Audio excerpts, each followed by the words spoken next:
Welcome in again, ladies and gentlemen, to another episode of the R&D Sports Report. My name is Dishmond, and I'm joined by my faithful co-host here, as always, Rylee. Rylee, say hi to the people. Hola. All right, so as we record this episode tonight, you might hear us get a little excited here and there because, as we said in the last episode, March is absolutely the best month of the year. Oh, definitely. And the reason we might get a little excited is both of us are watching different basketball games. Right now, I just watched the end of the LSU Mississippi State game. And Rylee, are you in between games now? Yes, I just went into the I'm going into the Baylor and West Virginia game. Yeah. I'm going into that, and I just went off the Duke and the Texas and Texas A&M. Yeah, right before that we watched the Tech, very last parts of the we were watching right before we recorded the last parts of the Duke Notre Dame game. They're exciting games. Well, and they are, because you see like the passion come out within the athletes, because you have, a lot on the line here for these different tournaments, right? That for the smaller conferences, that's their only bid to the NCAA tournament. Right. So, they're playing their mind out. If you've lost all the games, prior to that, and you still have a chance to be able to get in the NCAA, well, you could shock the system. You could knock some team out, right? And, even Pitt, had they randomly put it together, right, after losing, they went 0-18 this year in the ACC, right? They just fired Kevin Stallings today, which the reports were a day or two ago that he wasn't going to take a buyout of $7 million when they had to owe him like $9 million and some change. That's like, why would you? I don't know. Like, I get it for Kevin Stallings. I would not sacrifice the $2 million. I'm like, make them pay it. If they want to get rid of me, they're going to pay me all that they are supposed to. I'm not taking less money. Exactly. I mean, that's kind of smart, but at the same time, like, dumb, if that makes sense. But I don't know. Whatever. Words. Yeah. Who needs them? Yeah. Screw words, bro. I say we just start humming from now on. Just start humming? Yeah. Not sure that we'd quite get the audience that we intend, but maybe they can speak with us. But so if we, randomly start celebrating or oohing and awing, it is because of whatever game we might be watching and some amazing play, or maybe even a buzzer beater if we're watching the right game. Obviously, the games that we're just starting won't end by the time we get done, because, let's be honest, you all probably don't really want to listen to us that long, and that's not typically that's not our style to go that long. So, try to make this nice and short and compact for like a car ride to and from work or whatever it might be. So, first off, it's been an exciting few days. Yes, of basketball. It's been very enjoyable. It's nice to be able to pretty much, you start watching games at noon and you don't stop till you go to bed pretty much. No kidding. Because you have, all these games on the East Coast. Then you have the games on the West Coast that come on when everybody on the East Coast is sleeping. And for us, we're, being in that Eastern time zone, you're not typically up to watch those late night games. Which I will say is probably where some of those surprises come from in the NCAA tournament, because we don't always see these West Coast teams play all the time. Yeah. So we're depending on what talking heads on TV tell us. So it definitely is my favorite time of year, because you can start at lunchtime, and by the time you go to bed, you can still be watching basketball all day long. Now, I think what's better is when you start watching it to noon, right, or at noon, and then you go on, right, and it's like 8 o'clock, and you're like, what? Excuse me, what happened to the time? Right, still haven't moved from the same spot on the couch or wherever you're sitting watching. You're like, oh, it's 8 o'clock. Should probably eat dinner. Oh, well, I don't want to get up, though. That's the problem. Exactly. Oh, man, yeah, I need to use the bathroom now. No. The problem is, though, that you might miss something. Exactly. And then you have to catch the moments on, like, Twitter or something. You know what's jacked up is that's the problem with me, is when I'm watching, nothing will happen. When I turn my back for 2 seconds, someone dunks or does something so ridiculous, and I'm like, really? Really? Any other time? But, I completely agree with you, because I sat there and I'm like, I don't want to get, like, can we go to a commercial? Because nobody wants to watch commercials. True. So can we go to commercial so I can take care of what I need to take care of here? And typically what you'll see is me, like, anticipating and waiting. And I know you've seen this before. It's like, come on, commercial, come on. Oh, okay, time for the bathroom. Like, just let's run.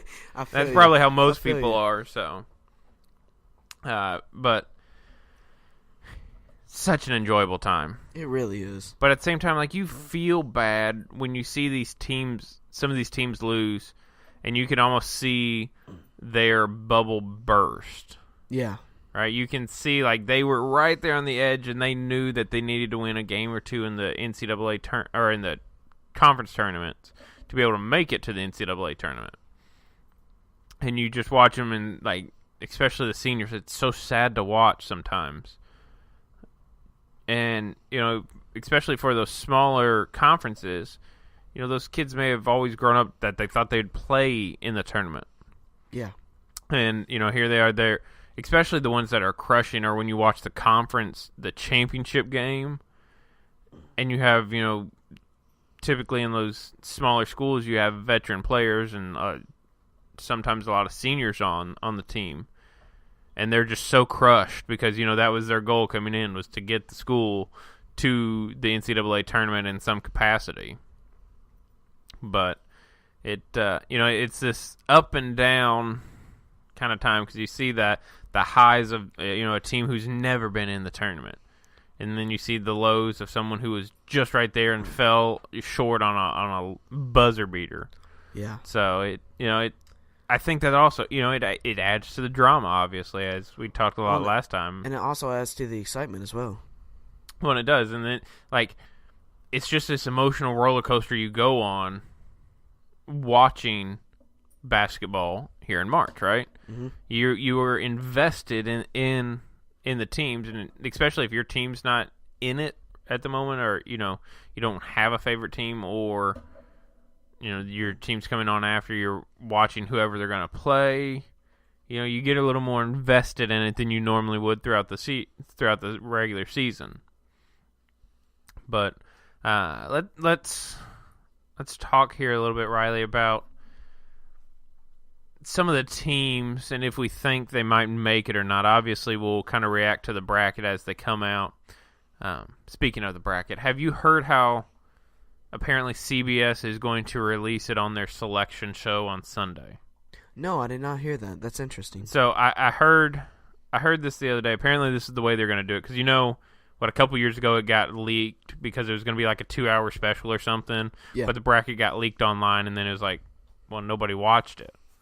Well, then last year they released all the bracket early, like in the show, and then nobody watched the second half because you've already seen the bracket. Who wants to just watch them talk? Exactly. So apparently this is how they're going to do it this year. They're going to release like a couple pages worth of all the teams, and put it up on the graphics of all the teams that are in the tournament.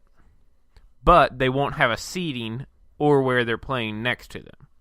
So within like the first 15 minutes, they're going to release all the names of the teams in the schools that made the tournament.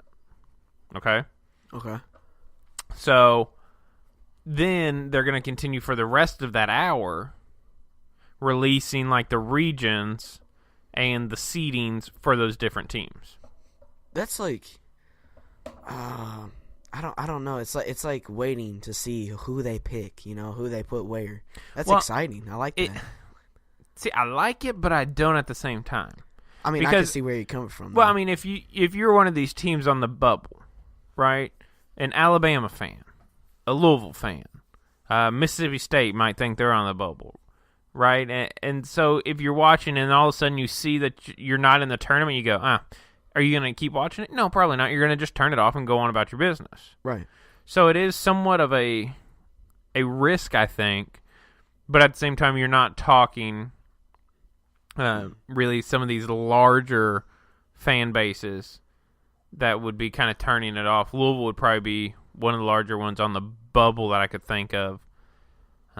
Maybe like a USC could probably come comparable size. Maybe.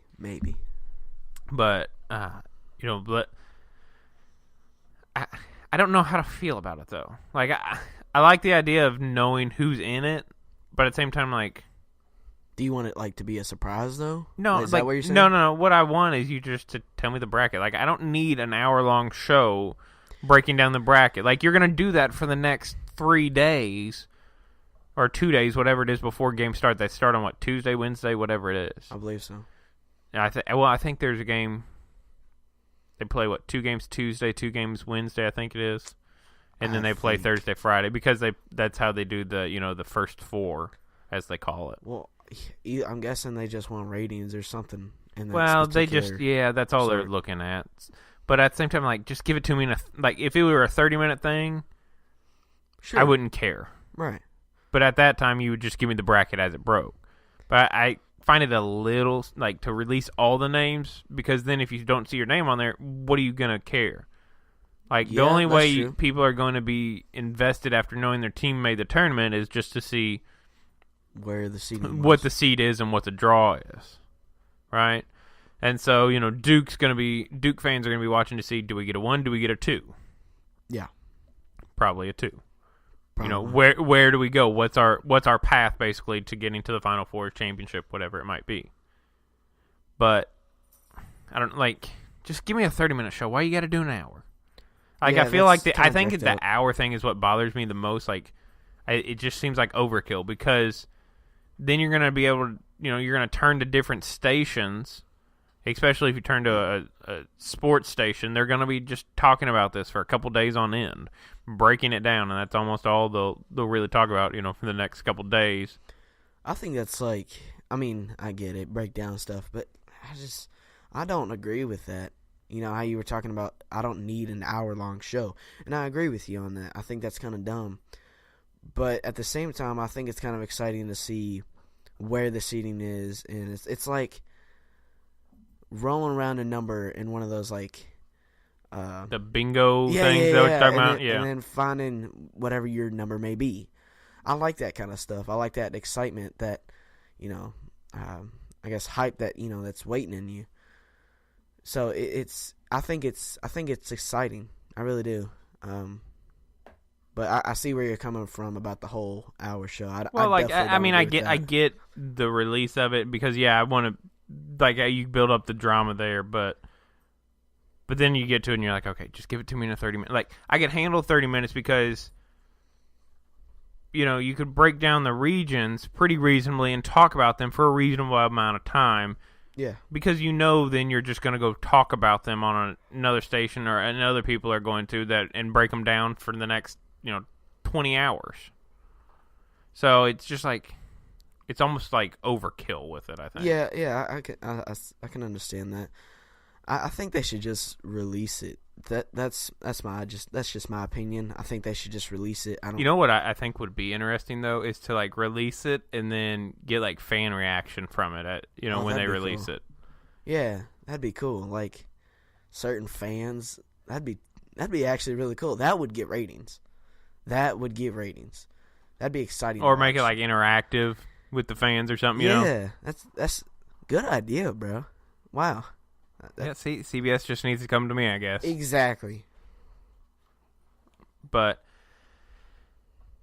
the selection show, we'll see how it works. The problem is, once again, if it gets leaked, the full bracket when they release it, well, and then they kind of come into it and they're like, then you just kind of people are going to tune out. So, it's something we'll see how it goes, and maybe I'll like it more, and I'll probably watch it a little bit, and we'll see if I like it a little bit more than maybe in the past or something, and discuss that again. But yeah, for these bubble teams, I know Louisville lost today to Virginia. And Yeah. they were, teetering on that last 4 in, according to Joe Lenardi. And I don't necessarily think the Virginia loss hurts them that bad. No. If anything, it'd be the last Virginia game. That might have hurt them because, they had that game, won and then, melted down kind of.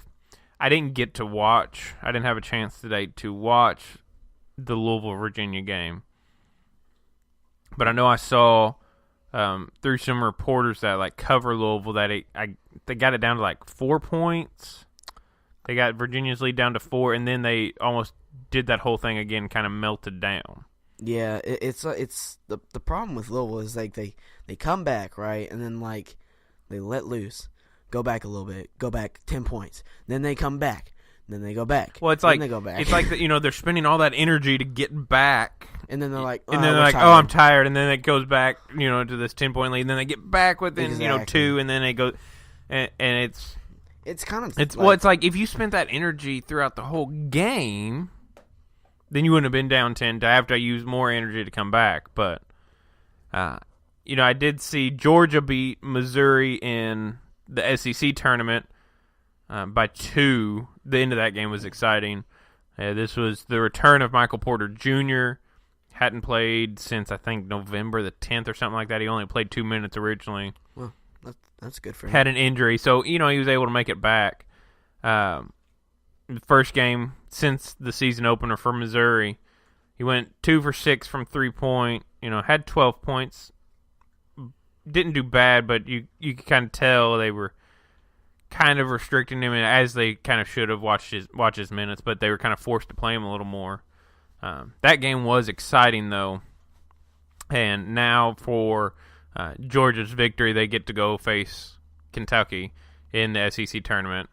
That, a team that, other than this past Florida game, seemed to be starting to click coming to March. It should be an exciting game, to be honest with you. Well, and it should be because, now Kentucky is apparently going to be without Jared Vanderbilt for that Georgia game, and that might hurt them on the interior with Georgia's style of play. So Georgia, I think, is one of those teams, obviously, that's fully at... What in the world are you doing, Avery Johnson? Sorry, they were showing highlights from the Alabama game, and he was doing a dance on the sideline, but that game was something else, and we'll talk about that here in a second. But Georgia, I think their only path to the NCAA tournament is to win the SEC. Yeah, and they obviously haven't won enough, and so they're trying to make it all the way and get into the tournament. But at the same time, you played tonight, Thursday night. You ought to play again tomorrow, Friday night, and I think they played Wednesday night to be able to play tonight. So it's those consecutive back-to-back days, and especially in a game like the Missouri game that they only won by 2. It gets tiring. Well, it's you couldn't rest. So let's talk about, real quick, just mentioned a second ago, that end of the Alabama game. That was insane, dude. Well, and, I thought Texas A&M was going to win that the whole time because, they kind of had the lead, and I thought, okay, Texas A&M is a tournament team apparently, and they're going to get it. They're going to win. And, Alabama's going to be kind of right there with Louisville, teetering on that bubble edge. Yeah. But, Colin Sexton catches the inbounds, able to maneuver his way down and lay it up. But at the same time, if you notice where he jumps from the free throw line and does a little finger roll layup, right? It was insane, bro. It's just nuts. Well, how do you let him get that deep? And I get it. You were only up by 1, so you didn't want to foul. It wasn't understandable. Well, it wasn't like you were up by 2 or even 3 where you could foul. If you're up by 3, you would foul him real quick, so he'd only have 2 shots, and then you could inbound it. If anything, you could have just taken the charge. But the problem was the defender couldn't catch up to him. The defender got caught almost flat-footed and trying to twist around. Didn't really get any help defense, and he was just able to lay it up. And it was right before the buzzer, and it's oh my goodness, that game was exciting too. Oh yeah. But I think with that win, Alabama kind of moved themselves out of that last 4 in and maybe a little bit more secure, right? And as they did that, I think it knocked Louisville kind of back a number and put them closer right to the edge of being knocked out. So if you get one of these smaller conferences that, gets an unexpected participant, right, it might be that one that knocks like Louisville out. Excuse me. Do you remember what are the other? Do you have it by chance? The other 4 teams? Because I know Alabama was one, and I know this has been Joe Lunardi's been kind of updating it all day long of like the last 4 in, last 4 out. No, I have the ACC stuff, but Well, hang on. What were the games today in the ACC? Well, the first round was Boston College and Georgia Tech, Notre Dame and Pittsburgh, and Syracuse and Wake Forest. That was the first round. Okay.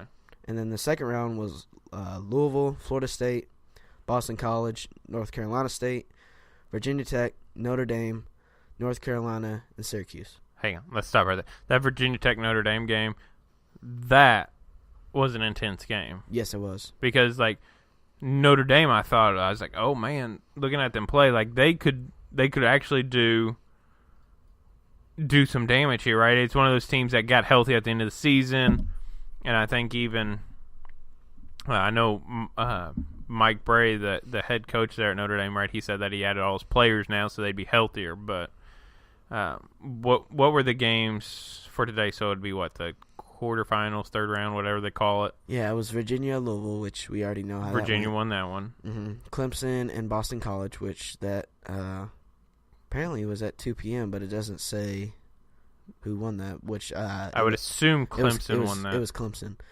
And then, of course, Duke versus Notre Dame, which Duke won by, I think, like 25 or something big. Well, I mean, that kind of surprised me that Duke had won, because I thought, well, maybe Notre Dame would give them a game, in that. And what tonight is, North Carolina, Miami, which should be an exciting game. Yeah, that's the game that I'm watching right now. It's well, they're talking right now, but yeah. Of course they're always talking. Like, ain't that the truth? Like, and that's the only problem I have with these conference tournaments, is that they're only played on one floor. So as soon as one game ends, you have that 20, 30-minute warm-up time, and TV obviously isn't just going to let you watch them warm up, so you get to watch people talk. Yay. Which, I mean, really. Like, that's what we want people to do, is to listen to us talk. Well, yeah. But at the same time, we're not asking them to look at us while we talk. No, they can eat ice cream, play video games while they listen to us. It really doesn't matter. So, your thing must be behind. I believe so. It's like it didn't reach. Well, I was going to say, because it's Miami is up apparently 4-0 or something as I scroll through some of the games. Clemson did win by 8. Arizona won. Kansas won. Georgia, we talked about that. I really was surprised about the Notre Dame game, because I thought, man, they might be able to shock Duke here. Really? Well, in the sense that, like, I watched that game last night, and I thought, they've got their whole team healthy. They seem to be playing with some energy. Maybe they could shock, like Duke on their next games, but I was apparently wrong. And Villanova destroyed Marquette by 24. That was insane. So, like, is it time to really, really consider that Villanova might actually be maybe the favorite, right, for the NCAA championship? Yeah. If you hadn't kind of moved to that thinking yet, like, now's the time. They're obviously kind of the heavy favorite, I would think, when odds would come out, especially like out in Vegas, right? When the odds come out, I would imagine they will be the favorites. Yeah, the overall favorites. When the brackets come out, they will probably be in my Final Four, no doubt. They probably will. Just depending on where they go.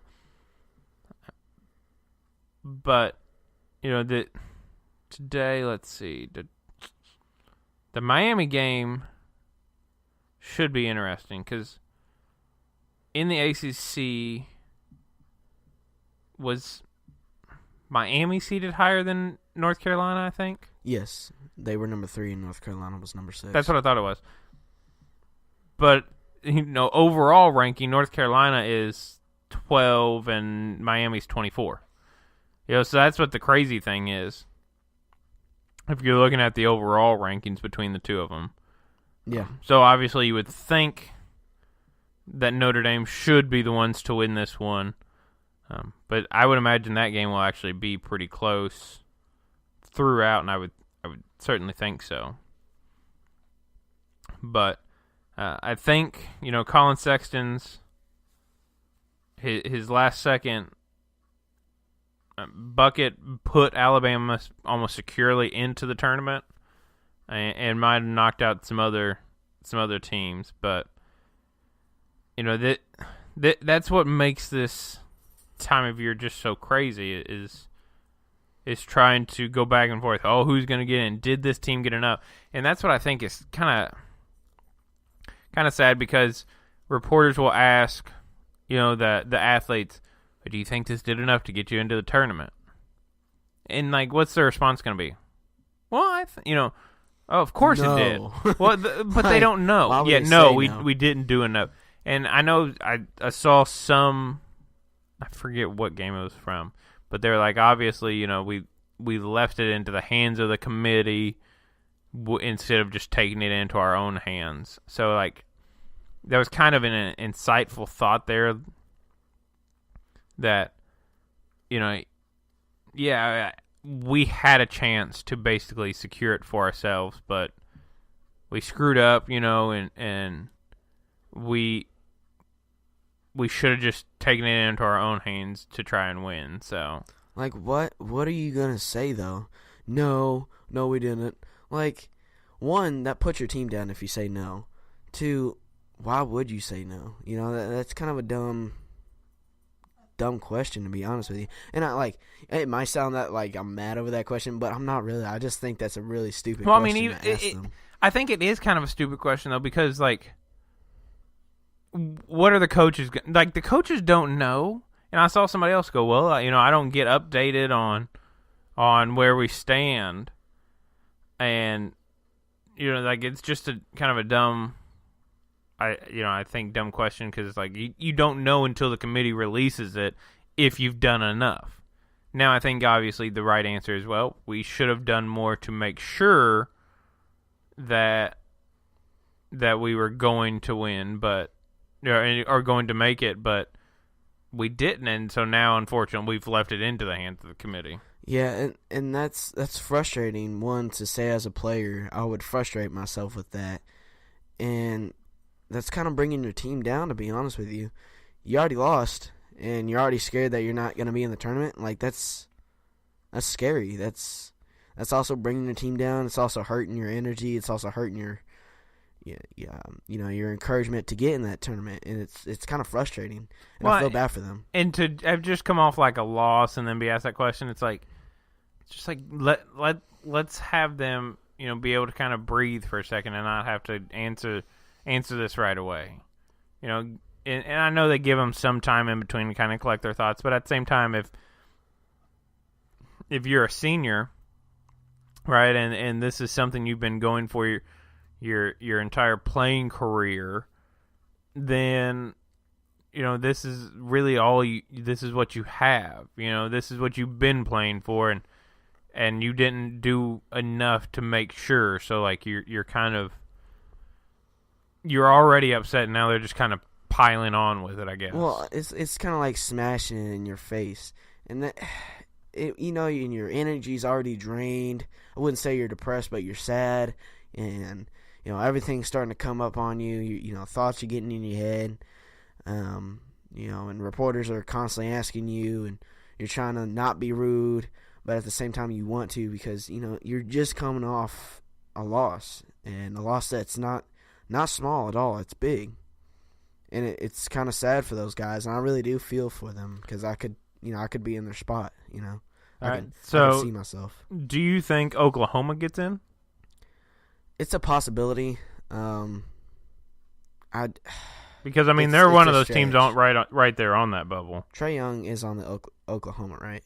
Yes. Okay, I get him mixed up with teams.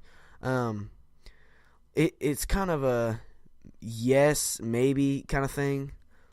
It's more in the maybe, really. I kind of lean toward yes. I do too. But mine's for a little more of a cynical reason, because it's to me about ratings, right? Trae Young, being the exciting player he is, brings people in to watch, and I think that they would be willing to include Oklahoma in just to have the excitement of Trae Young in there. That's just sad. You're literally using somebody for money.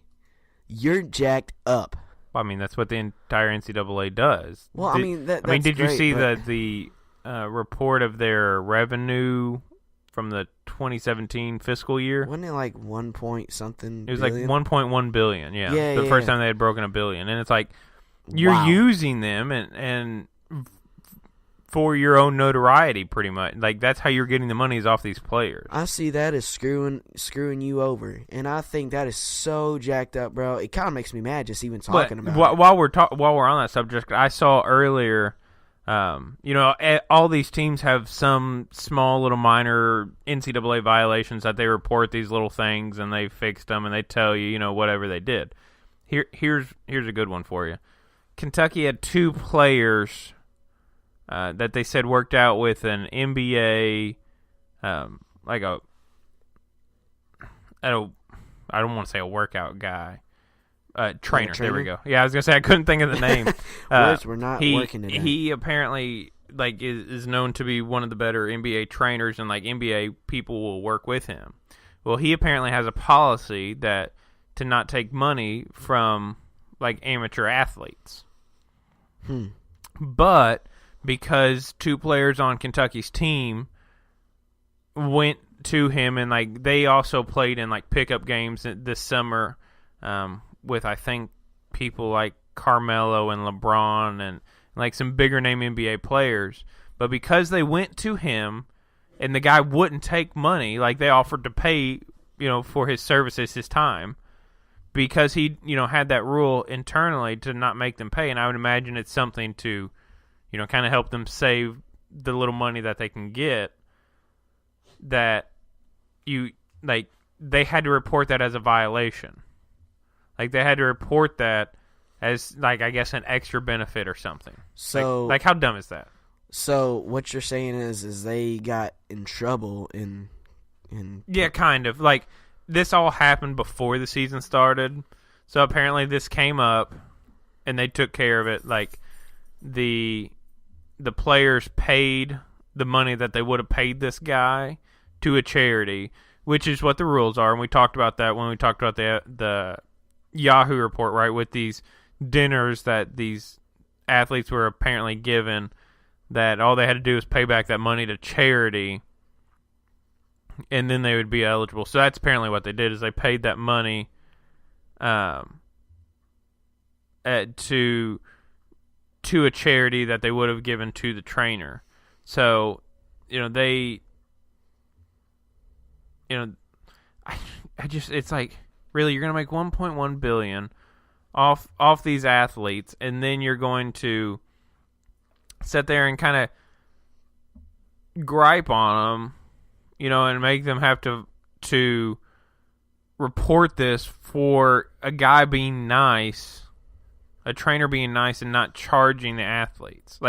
There was no advantage to be gained anywhere from this. The school wasn't going to gain anything from this. If anything, just the players. Well, if anything, it's the NCAA having better players in it, right?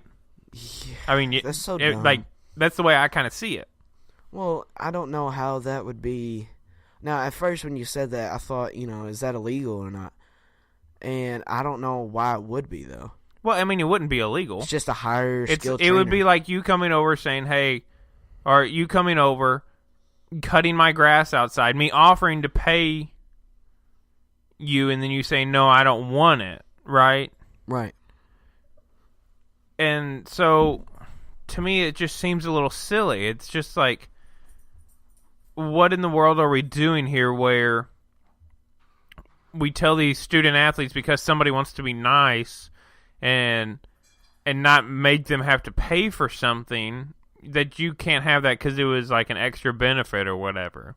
But, all that taken care of, obviously, by the paying of the money to the charities, and it's now, I guess, just water under the bridge. But it was just something funny I saw today, and I was like, really? Like, these are just, like, these little secondary things and stuff like that. Like, it's just getting dumb almost. Whoever filled out that report or whatever that document, whatever it is, they wasted their time. That's stupid. That is that's so dumb. That, like, really, like, that. Now you're just being kind of a crybaby. Like, really, come on, man. Chill out. It's a higher skill trainer. That's literally all it is. Well, and I guess this whole situation would have been solved beforehand if the trainer just would have let him pay him. Maybe he'll do that from now on, but he was being, he was being nice, and he was, humble. He was making sure that he didn't get anybody in trouble. He was making sure that he himself didn't get in trouble. So, like, did they punish anybody at all? I mean, their punishment was they weren't eligible until they paid the money back, and then they were eligible. They did make the team go through, like, a compliance-type training or a rules-type training. They made the whole team do that, but that was really it. So, like, nobody really got in trouble for it, so to speak, because they took care of it before any issue would have come from it. So that's just dumb.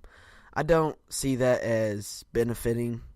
If anything, it's just getting the players better, or even better to be on TV for your tournament. Right? Exactly. See, why would you not want them to get better? It'd make you more money in your big fat pockets. No kidding. Like, they need more. Yeah, exactly. Like, I'm just saying, I would take $1.1 billion in an instant. Like, I did see somebody make a meme from Dr. Evil. And they put Mark Emmert, the president of the NCAA, on there, and I was like, "Oh, that's so great! That's awesome, bro." I was like, that is the part of the internet that you have to love, is to have stuff like that just instantly out there and instantly available. So memes are life. I'm just saying.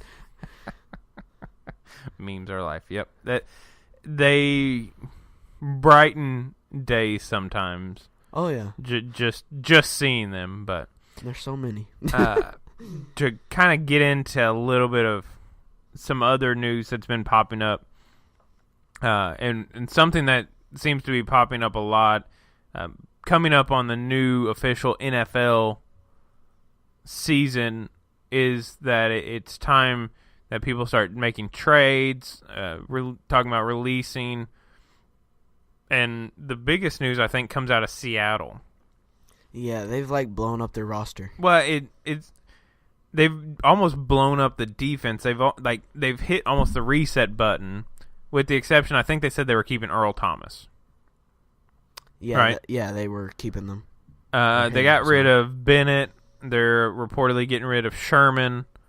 And I think what they are honestly trying to do is get rid of maybe the more vocal players to have a quieter locker room. True. That's the kind of way I kind of look at it, is that we're doing this to overall to lower the noise coming out of our locker room. So now, as a Seahawks fan, I'm kind of sad that Richard Sherman is leaving. I don't like it. It was like when Marshawn Lynch left. I didn't like it at all. Now, as a Seahawks fan, I really love Richard Sherman. I follow him on IG and everything else, every social media site, and I like him. I'm a really huge fan of him. Well, and he is a smart man. He has a Stanford education. Oh, yeah. So it's not like he's dumb exactly. by any stretch of the imagination.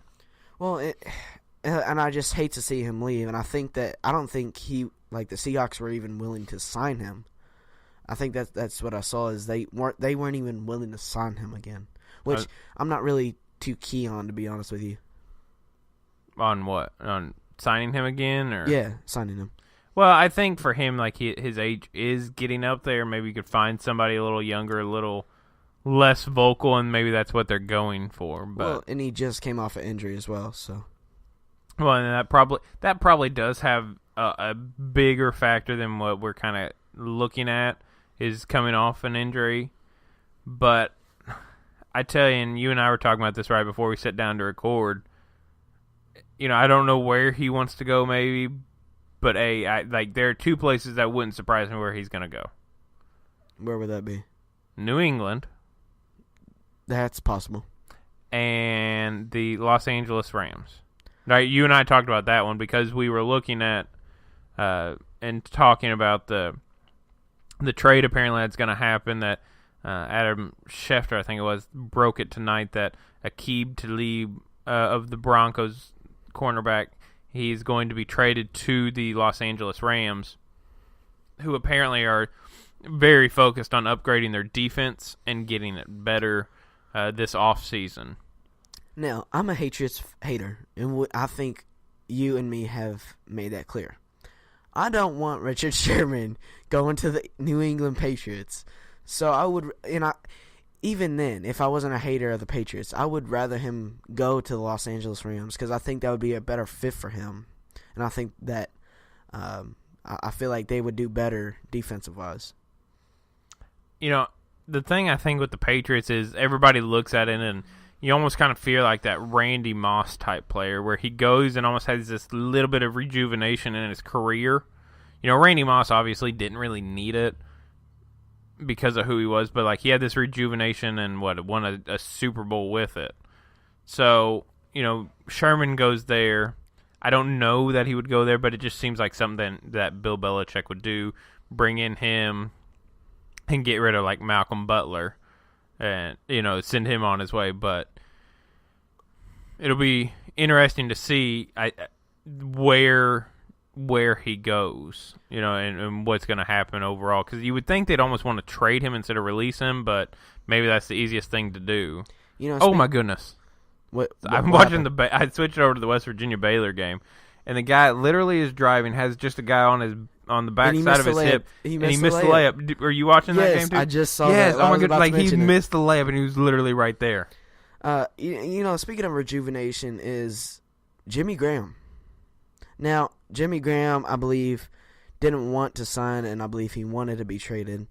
And I don't want him to leave either. But I feel like what we're doing at Seattle is like a Cavs kind of situation. I feel like we're blowing it up. Either we're making it younger, making it more agile, and better. Well, I think maybe the thing that the Seahawks are doing, right, they are, I think, trying to get younger, but I think it's a movement that we even see maybe throughout the NFL is teams don't necessarily want the most vocal people on their rosters.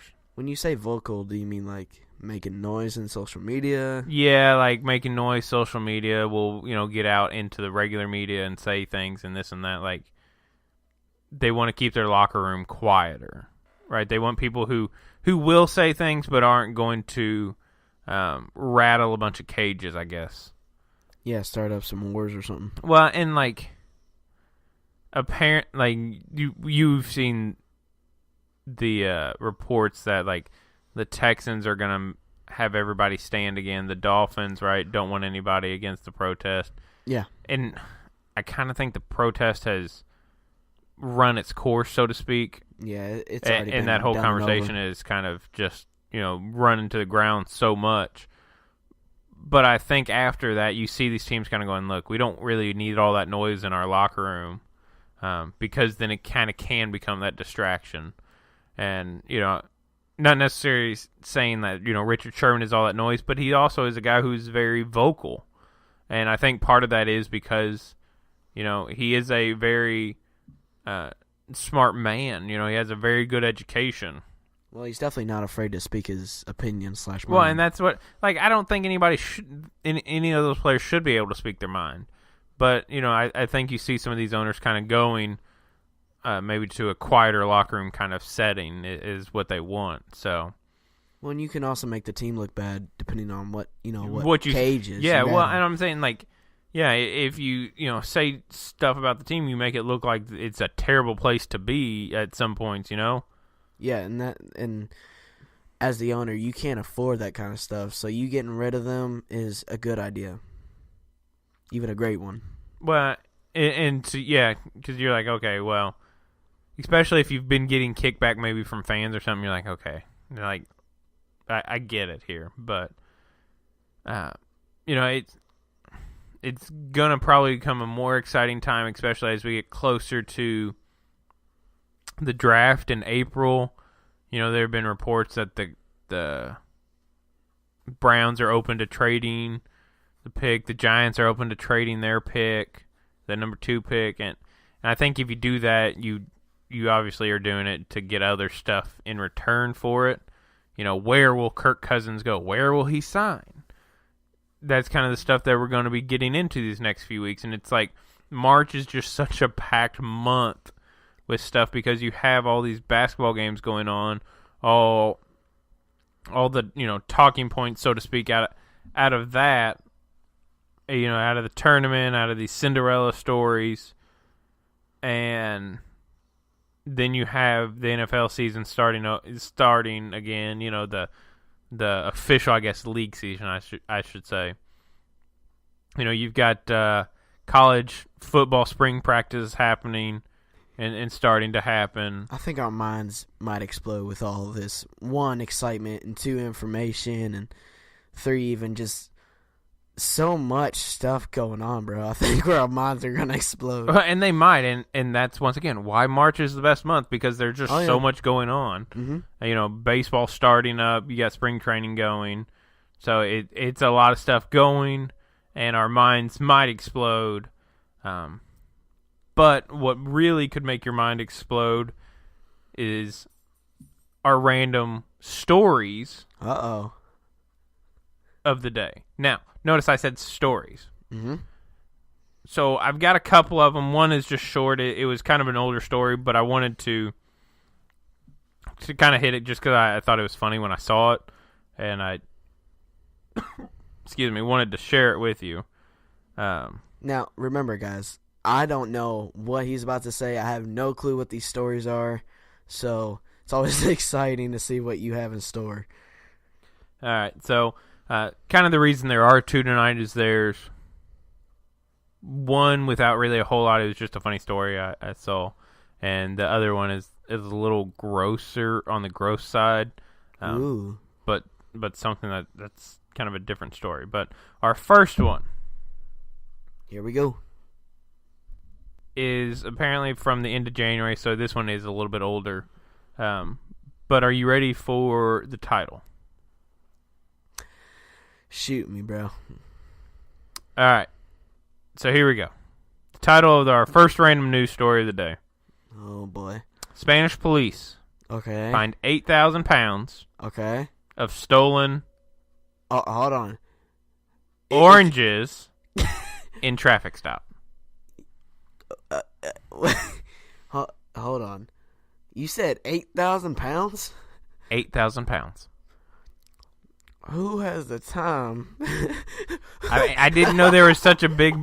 I didn't know there was such a big black market deal for oranges.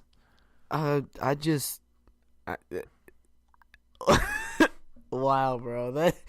Who steals 8,000 pounds of oranges? I don't know. Apparently, there were 5 suspects that were arrested in the south of Spain after the police officers carried out a traffic stop and found vehicles. Oh. Plural, right? Okay. Loaded with more than 8,000 pounds of stolen oranges.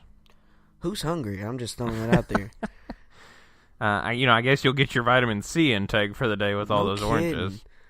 But apparently it was 2 cars and a van that were overloaded.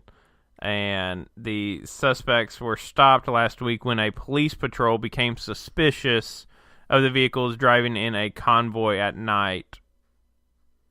So they're apparently, I guess, just driving together, one right behind the other, and the police got a little suspicious. Like, why would you do that? Well, I would think with some of these images that would make the police suspicious in and of themselves. Is the car being so low? Yeah, exactly. Like them being overloaded, and one of the photos is like the oranges spilling out from the door. That has to be like satisfying. And like the cars are like it's weird because the cars are packed so full that it's almost like they're not in the bags. But all right, so here's one image of the police. You see it there with some oranges out. Wow. There's the van full, which, by the way, this is great What? podcast radio, whatever you want to call it here. No kidding. Here's the best picture of them all. The oranges spilling out. Well, let me explain this image to y'all. Imagine your back seat, right? All of your back seat, and it's full of oranges. Probably, looking at this image, probably about 2,000 pounds, maybe. Okay, so imagine that in your back seat. You open the door, and it's full to the brim. You open the door, and all your oranges spill out. You dropped your daggone oranges. Here's the other image. This one's great. Packed in the back of the vehicle. Okay, imagine this one. Imagine you have a van, okay? Not like one of those big old white vans. Imagine just like a soccer mom kind of van, all right? Well, it almost looks like maybe a small SUV or something here, too. It's either a van or a small SUV. Either way, imagine your back trunk, right? Your trunk. And it looks like the third row is up, but I can't really tell because the oranges are standing straight up. But then again, it could be filled to like the second row. So imagine probably about 3,000 pounds worth of oranges in the back of a van that has the third row seat down. Like, that's pretty much what you're looking at without any of this spilling out. And that's describing pictures with Rylee. Look, we added a new segment tonight. Hey. So if you want to see these, these images, they're on a Twitter handle, and it's obviously in Spanish. But if you go to Emergencias Ciev, so it'd be EMERGENCIASSEV. You can see the images from this one. The date on this one is January the 26th. So if you want to see the new story on it, it is on NBC News, and you'll see the caption and the title for it. But they were detained, obviously, on theft. And so when a city spokesperson spoke, they said that the arrests were important not only to thwart the theft, but in preserving the food security of the possible consumer who would have had these oranges. So, I didn't know there was a black market for oranges. No. Apparently, you and I need to go get some oranges and resell them on the black market. Yo, we should do that. But we should put like a link in our podcast. We'll learn from this and not drive in a convoy, right? Probably at night, so we don't look so suspicious. But give me just a second here, and I will get this other one popped up. I'm just saying, write a review on how I describe those pictures. Maybe. Well, I mean, it would obviously be a 5-star review on that. Yeah. Like, those were descriptive. Oh yeah. And so here's more of our kind of grosser story of the day. Stumbled upon this. I saw the one about the oranges. I thought, well, that's a funny one to share, but not a whole lot going there. But here is our title for number 2. Are you ready? Oh boy, here we go. It's gonna get great right off the bat. Okay. Human tooth. No. Stop it. No. That's just no. Okay. All right, you ready? Okay, here we go. I'm going to read the whole thing. Here we go. Human tooth found in bag of Planters cashews, woman says.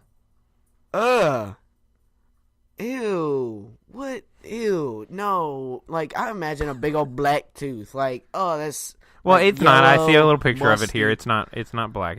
It's a nice... Here, I'll show you the picture. Can you see the picture there? Oh yeah. Yeah. It's not like a black charcoaled out tooth or anything.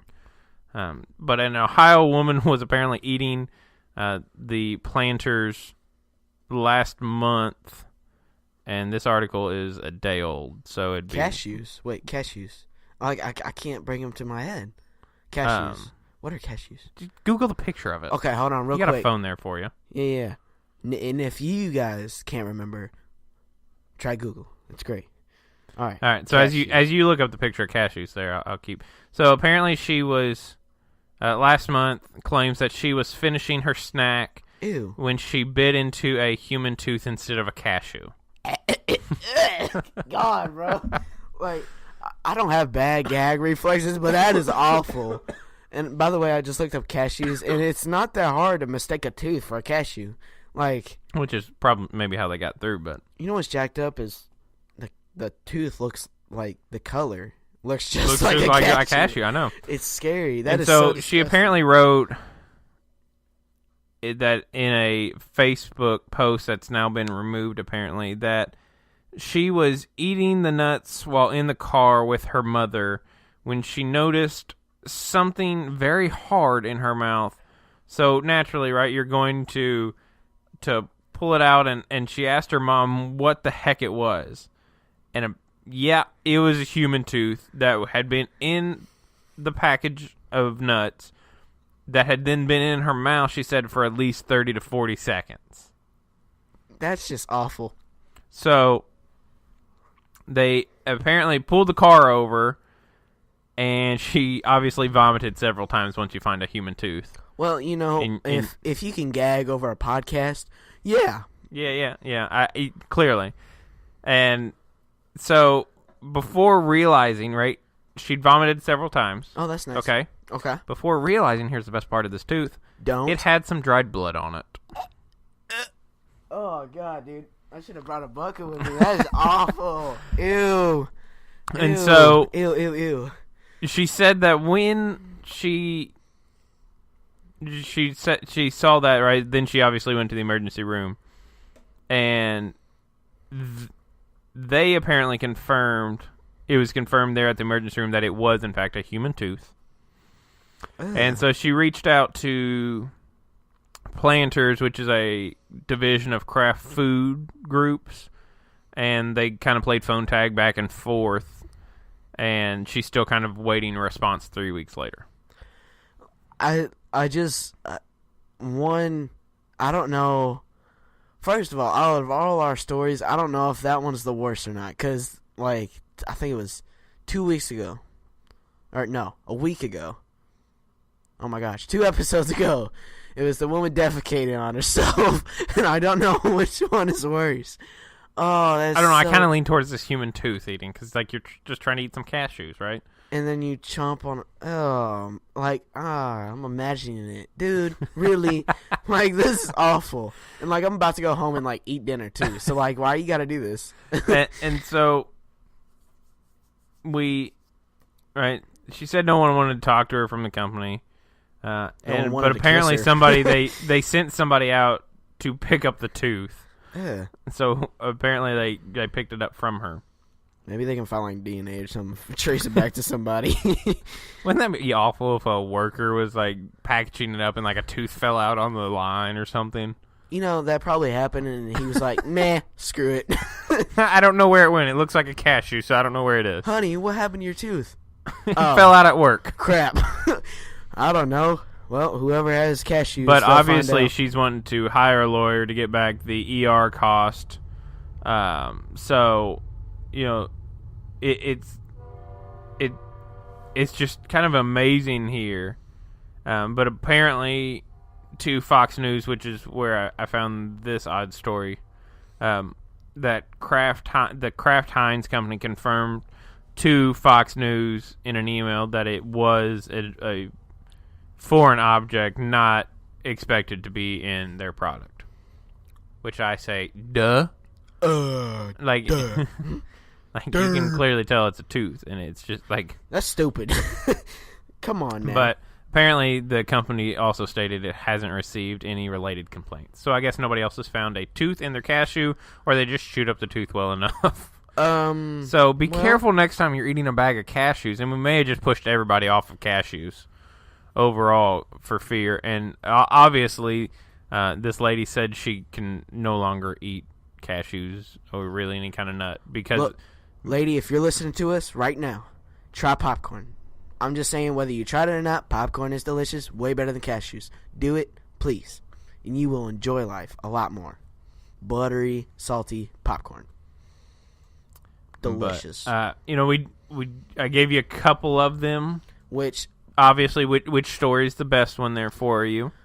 Oh, I don't know. The orange is really like The oranges stand out because it's just funny. like Who why? wants to steal 8,000 pounds worth of oranges? I also want to ask, who has the time to do that? Like, I would love Like that would take some time to load. Like because I'm, 5 suspects, and you had 3 vehicles. I want to know how they got it all in. So you need 3 drivers for Yeah. each vehicle. Or / bodyguards, maybe, if anything. Bodyguards for oranges. That image is just hilarious in my head. Like, they're in the car, and they got, like, tinted windows, and, like, they're just chilling, looking out for cops or something. Oh, my gosh, that's hilarious. So imagine in the van there was probably a passenger, so one passenger had to ride in another one of the cars, then I would guess, unless 2 rode in the van. But, like, if 2 rode in the van, could you imagine driving a car so full of oranges that it's taking over, like, the passenger seat and everything else? Well, instead of saying, hey, wife, or hey, husband, whatever it may be, you say, hey, orange, how are you? Well, and if you get hungry, there's one there for you. If you get thirsty, there's an orange for you. So get some orange juice. I guess the best of both worlds, but good for them. I'm glad they're not dying of thirst right now. yeah, no kidding. And they have enough vitamin C to keep them healthy. That's the key. Exactly. That's the key to life. Just steal 8,000 pounds of oranges.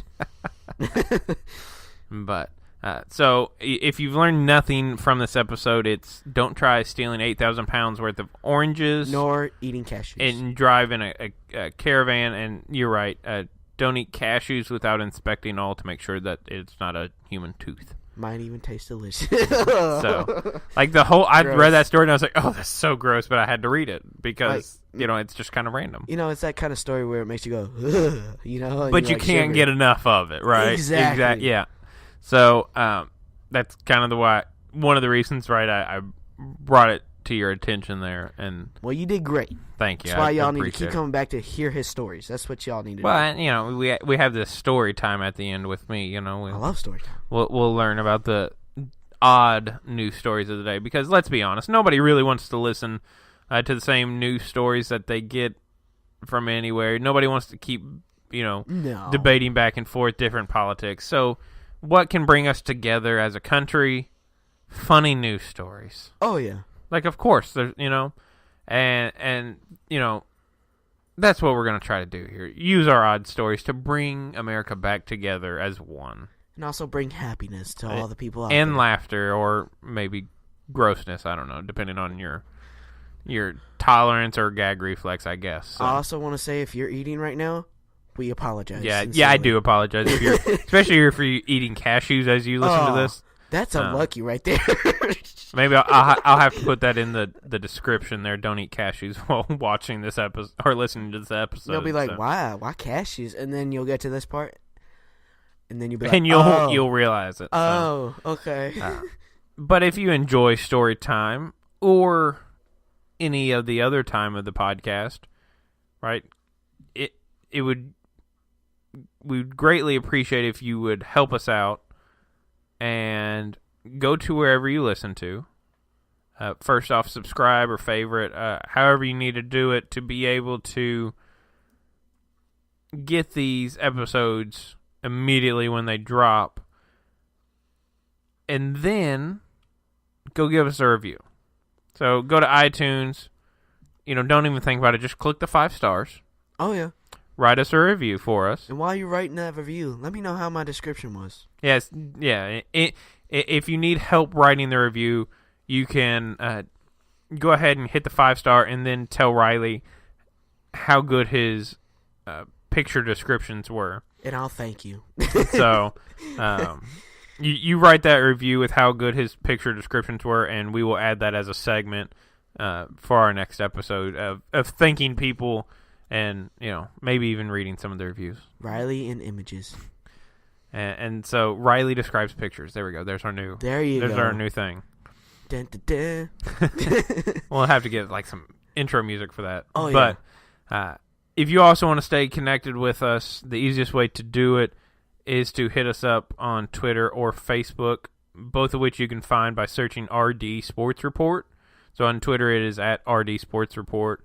On Facebook, you can find us by going facebook.com/R&D Sports Report.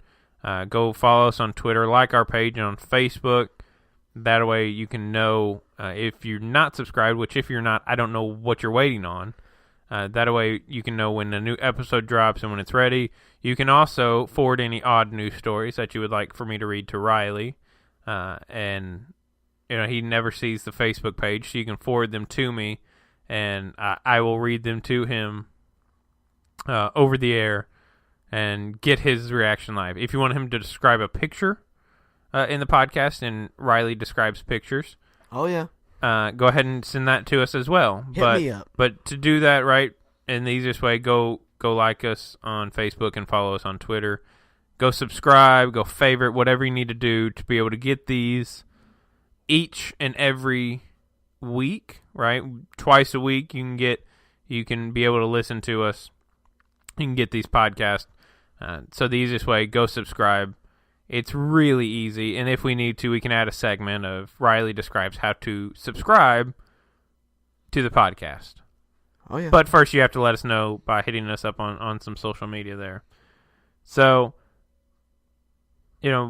we obviously had to kind of shift this week to doing it on a Thursday night. If you prefer it dropping, because this will probably drop Friday morning. If you prefer it kind of like that, let us know that as well.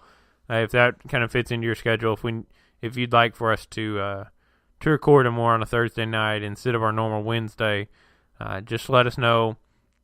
We'd love to interact with you, but you just got to go hit us up on social media there, and we'll reply back to you as soon as possible if need be. So, with all that being said, like us on Facebook, follow us on Twitter, go subscribe, 5 stars, and tell Rylee how he did describing a picture.